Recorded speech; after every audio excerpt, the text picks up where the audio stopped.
after showing you the results of the draw, I will also share my predictions. Marchetti was trying so hard, almost jumping out of his pants to prove that Europa League actually means something. I mean, if you just look at the competitors for this tournament, you may see that there are not many big names competing for that cup. After all, National Championships qualification just made it possible for only 3 teams to land in Conference League instead of Europa League. The average teams from Italy, England and Spain. Maybe it's just a coincidence, but this season not many teams with big names landed there after the qualifications from Europa League. And in case we would have the previous year's format, that would have happened. But if you're out in Europa League, you're out at all. And if to mention broadcasting issues, well, we have Europa League games broadcasting at the same time as the Conference League's games. And what would you prefer? Let's say Porto Roma or Celje Apoel? I think the choice is pretty obvious. Personally, I have watched a couple games of Chelsea just because there was nothing more interesting in the Europa League at the same time for me personally. But that was not pure entertainment, especially if we consider that Chelsea played with their second squad. So basically I just wanted to watch over João Felix and Mikhailo Mudryk. I don't think there are that many observers as me out there. So I think they should change something in the format or maybe in the broadcasting time for Conference Leagues for the next season if they want this tournament to succeed after all.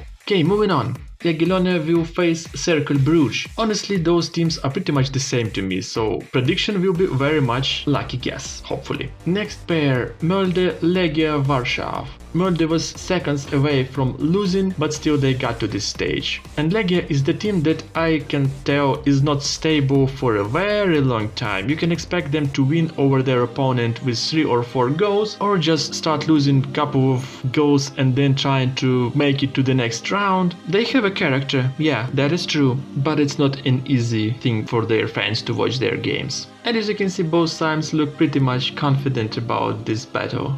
Okay, moving on. Celje Lugano. Celje is a great surprise because I think no one expected them to defeat Apoel, and Lugano is not in their best shape, so basically 2 almost unknown teams are playing against each other. Who cares about the result? I care to make a prediction! Next team, pafosfc. Surprisingly, both teams are playing average games and their level is just the Conference League. We'll see about that, which of them should advance forward. One of the favorites and actually the teams expected to win the tournament is Fiorentina, and their next opponent will be Panathinaikos. When I look at those faces of Panathinaikos management, I think they are not really happy about having such an opponent.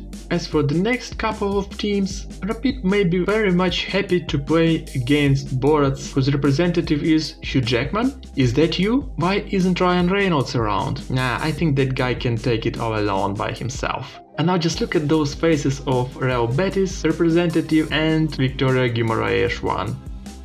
He's just watching with the question, yeah, you know it's coming. It's inevitable.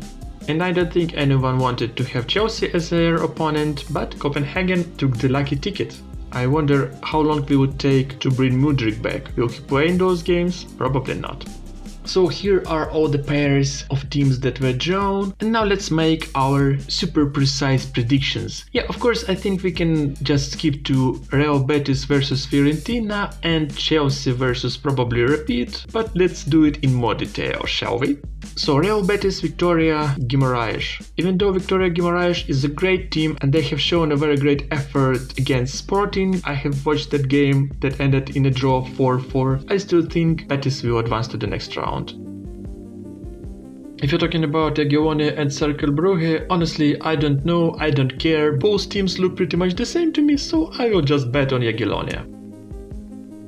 Celje and Lugano. Again, the same as Jagiellonia and Cerclebrugge. Their chances are pretty much 50-50 and I will put my vote on Celje. Regarding Panathinaikos Fiorentina, I think Fiorentina is one of the main teams that are expected to win this tournament, and of course they will not have much trouble with Panathinaikos. Okay, Copenhagen Chelsea. Do I really need to explain this? No, just Chelsea. Molde Legia. Molde did crawl to this round, so I think Legia will advance further.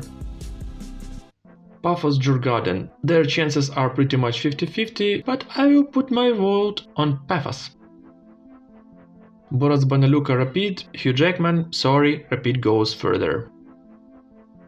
Okay, moving on to quarterfinals. Real Betis, Jagiellonia, Białystok. Jagiellonia, guys, you are great, but not that great. Real Betis, moving forward. Celje Fiorentina, I think is pretty obvious, and I think Fiorentina again will have no trouble against Celje. Remind me that when they lose to Celje in a penalty knockout. Then Chelsea versus Chelsea.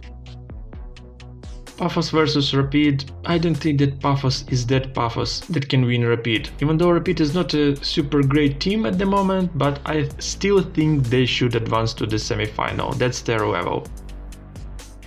And here comes the fun part. Real Betis, Fiorentina. Da-da-da! I think Fiorentina will be one of the first finalists.